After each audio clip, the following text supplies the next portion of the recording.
What's up guys, in this short tutorial I'm going to show you how to install DuckDuckGo browser on your PC.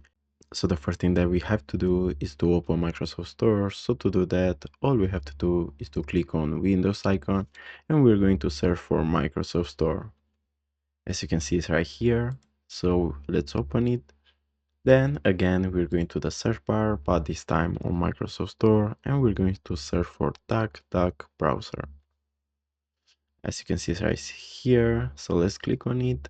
Then let's click on get. So the installing process will start. Now it's installing.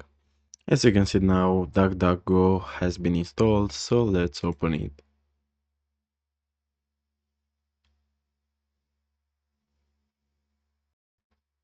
And as simple as this, you can install DuckDuckGo on your PC.